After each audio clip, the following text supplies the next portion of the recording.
Assalamualaikum warahmatullahi wabarakatuh. Waalaikumsalam warahmatullahi wabarakatuh. Ya, selamat pagi anak-anak semuanya. Gimana nih kabarnya? Alhamdulillah. Luar biasa, Allahu Akbar. Ya, sebelum kita belajar, maka sebaiknya kita berdoa dulu menurut kepercayaan masing-masing. Untuk anggun mungkin boleh diwakilkan, dipimpin. Baik Ibu, sebelum belajar mari kita berdoa. Berdoa dimulai. Berdoa selesai.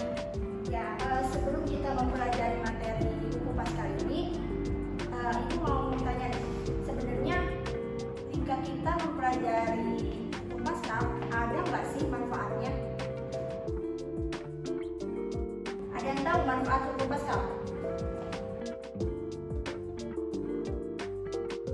Jadi buku Paskal itu mempunyai manfaat, yaitu coba baca, ilmu yang memudahkan untuk menggerakkan beban tanpa memerlukan energi yang besar.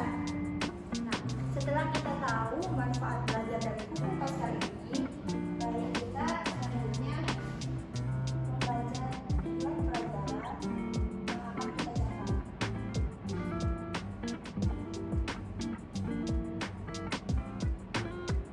Di sini tujuan pembelajaran itu yang pertama, menjelaskan pengertian buku Paskal.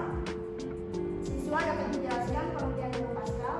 Yang kedua, siswa dapat menganalisis pengaplikasian buku Paskal dalam kehidupan sehari-hari. Dan yang ketiga, menyimpulkan perumusan buku Paskal menggunakan percobaan sederhana, yaitu seperti alat peraga yang Ibu buat. Nanti yang keempat, merancang alat sederhana yang berhubungan dengan aplikasi buku Paskal, yaitu nanti kita dengan simulasi tab. Oke, selanjutnya dapat kita lihat yang pada samping. Gambar apakah yang ada di samping? Mobil. Ya, gambar mobil. Nah, gambar mobilnya ini kenapa bisa terangkat?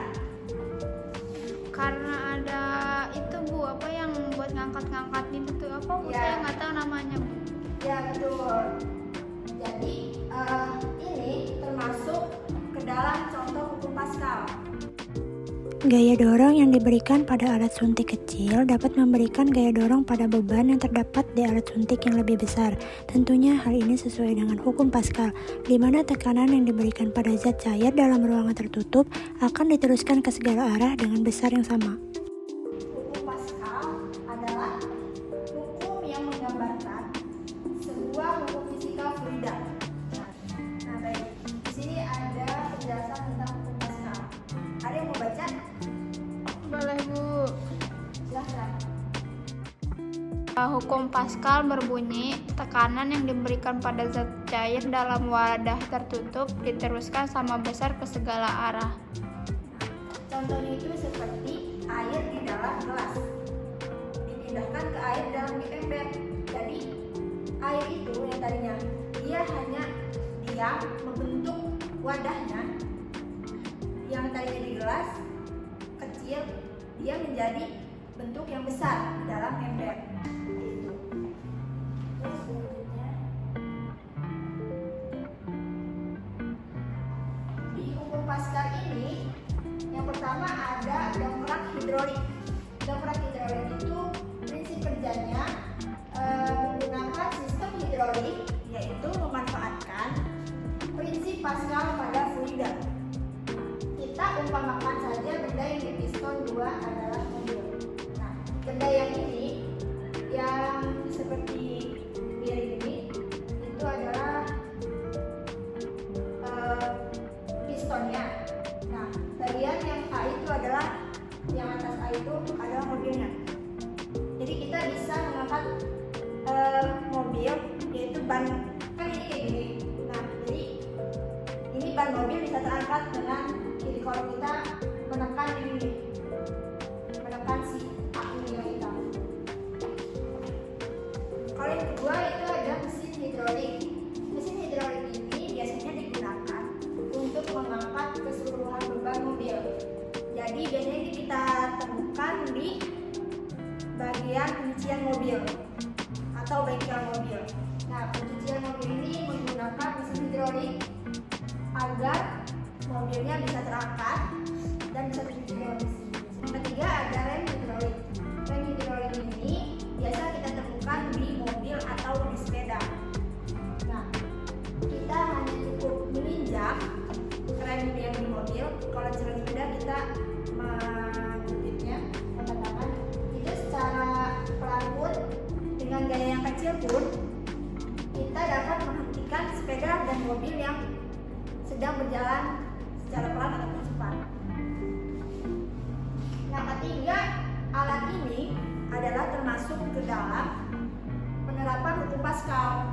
Jadi di dalam kehidupan sehari-hari ada banyak alat, contohnya tentang dongkrak hidrolik, mesin hidrolik, dan rem hidrolik, dan masih banyak lagi. Nah, balik lagi dari yang tadi 3 alat itu ke manfaat dari hukum Pascal ini. Alat tersebut bermanfaat karena dapat memudahkan kita untuk menggerakkan beban tanpa memerlukan energi yang besar.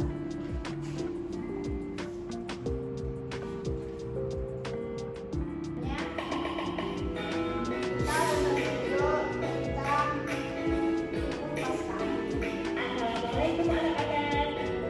Pada kesempatan ini kita akan belajar tentang hukum Pascal. Hukum Pascal berbunyi tekanan yang diberikan pada zat cair dalam ruang tertutup akan diteruskan ke segala arah dengan besar yang sama. Hukum Pascal dikemukakan oleh Blaise Pascal, seorang ahli matematika dan geometri. Hukum Pascal dapat diaplikasikan pada dongkrak hidrolik yang banyak dipakai di tempat-tempat servis mobil. Dongkrak ini digunakan untuk mengangkat mobil yang akan diservis. Dongkrak hidrolik terdiri dari 2 tabung yang berhubungan berisi cairan. Tabung pertama kecil dan tabung kedua besar. Ketika kita menekan cairan di tabung kecil, tekanan ini akan diteruskan ke segala arah termasuk ke tabung besar. Dengan ruas penapang lebih besar, tabung besar akan mampu mengangkat beban yang berat. Yang dimaksud ruas penapang adalah ruas permukaan atau bidang yang rata dari pipa. Secara matematis dapat dijelaskan sebagai berikut. Pada pipa kecil, gaya F1 menekan ruas penapang A1 akan menghasilkan tekanan sebesar P1 sama dengan F1 per A1.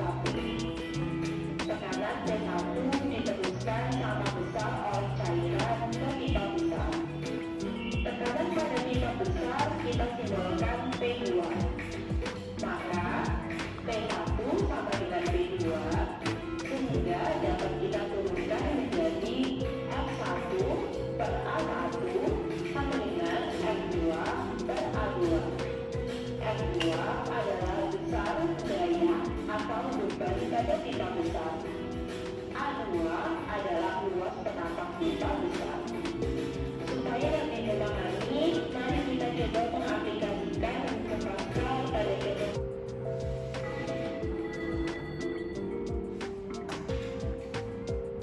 Oke, selanjutnya kita akan mengerjakan suatu simulasi dari simulasi PET.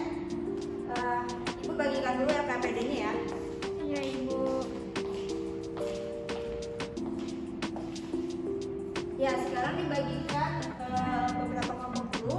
Untuk anak-anak silakan memilih kelompoknya sendiri, dibagi menjadi 4 kelompok ya. Iya, Ibu. Ini PPD-nya.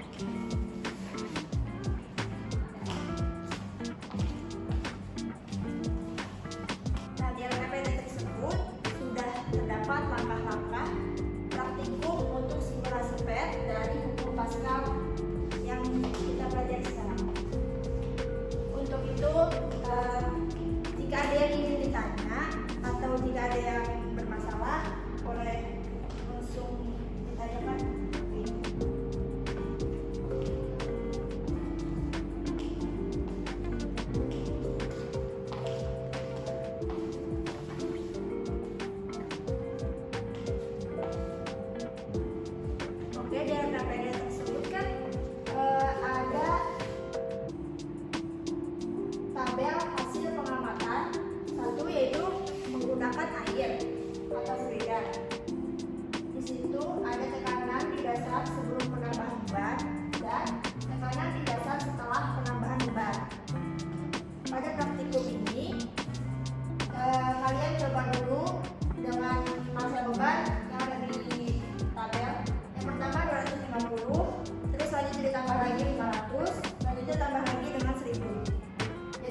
coba ditambahkan apa yang akan terjadi.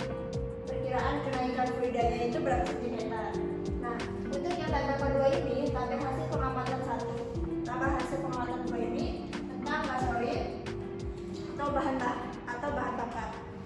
Pekerjaannya sama seperti yang awal. Pertama, dari gas beban 250 dari 250 gram menjadi 1000 gram. Terus selanjutnya kita amati tentang perkiraan kenaikan fluida bahan bakarnya. Sudah selesai, boleh dikumpulkan. Coba, apakah ada dari kalian yang mau coba untuk presentasi di depan dan mengisi jawaban yang kosong ini? Boleh Ibu. Ya, coba. Pada fluida air, mula-mula tekanannya 22306. Setelah ditambah beban 250 kg menjadi 22710. Ya, jadi jawaban dari kelompok 2 ini sudah cukup benar. Namun ada lagi yang mau menjawab untuk melengkapi kebenarannya. Tidak Ibu, jawabannya sama. Oke, baik. Jadi kesimpulannya ada yang bisa menyimpulkan? Saya Bu. Ya, coba. Jadi kesimpulannya, jika fluida pada tabung kecil diberikan tekanan, maka fluida yang ada di tabung besar akan naik. Ya, cukup. Mungkin cukup ya anak-anak, sampai di sini aja kali ini. Kita bertemu lagi di pertemuan selanjutnya. Sebelumnya, terima kasih banyak untuk partisipasi dan untuk murid ibu yang sudah aktif hari ini. Sebelum kita mengakhiri pembelajaran ini, boleh kamu untuk melakukan Baik. berdoa. Baik Ibu, sebelum mengakhiri belajar kali ini, mari kita berdoa di dalam hati. Berdoa dimulai. Berdoa. Terima kasih semuanya sudah memperhatikan. Semoga ilmu yang kita pelajari dapat bermanfaat. Assalamualaikum warahmatullahi wabarakatuh. Waalaikumsalam warahmatullahi wabarakatuh.